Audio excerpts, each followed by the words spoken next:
Hi hello నమస్తే. Python Day21 లో భాగంగా ఈరోజు సింపుల్ క్యాలిక్యులేటర్ చూద్దాము. దీనివల్ల మనకు ఆపరేటర్స్ ఎలా వర్కౌట్ అవుతాయి ఏంటనే చాలా సింపుల్ గానే ఉంటుంది ఇది చూడండి. సో నేను ఏం చేస్తున్నానంటే AEs equal to float of enter first number తీసుకుంటున్నా. నేను ఇక్కడ ఎందుకు బేసిక్ గా ఫ్లోట్ వాడుతున్నాను, ఇంతకుముందు అంతా ఇంటూ వాడానంటే డెసిమల్ వాల్యూస్ ని ఇది తీసుకోగలదు. సో అందుకని డివిజన్ చేసినప్పుడు మనకి డెసిమల్ వాల్యూస్ వచ్చే ఛాన్స్ ఉంది కాబట్టి దాన్ని తీసుకుంటున్నా.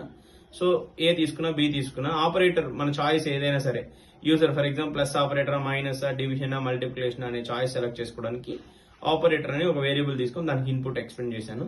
సో ఇప్పుడు operator C equal to plus అయింది అనుకోండి, దాని రిజల్ట్ ఏ ప్లస్ బి అంటే అడిషన్ చేయమని చెప్తున్నా. ఎలిఫ్ లో ఏం చేశాను, operator C equal to minus అయింది అనుకోండి, print result A minus B subtraction చేయమని చెప్తున్నా.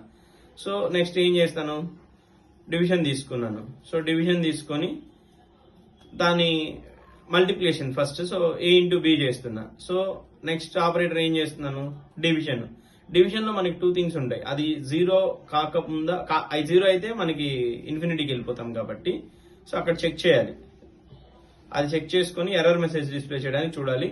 అదర్వైజ్ ఇన్వాలిడ్ ఆపరేటర్ అని కూడా నేను మెన్షన్ చేస్తున్నా. సో కెనాట్ డివైడెడ్ బై జీరోతో మనం ఏది డిఫైన్ చేయలేము కాబట్టి సో ఇన్వాలిడ్ ఆపరేటర్ అని మెన్షన్ చేస్తున్నా. సో ఇన్వాలిడ్ ఆపరేటర్ అంటే మనం ప్లస్ మైనస్ సబ్ట్రాక్షన్ డివిజన్ లో లేనిది ఏదైనా వచ్చినప్పుడు ఇన్వాలిడ్ ఆపరేటర్ అని చెప్తున్నా. సో ఇది చాలా ఈజీ క్యాలిక్యులేటర్ కదా, పైథాన్ ఇలానే నేర్చుకోవాలని మీకు అనిపిస్తే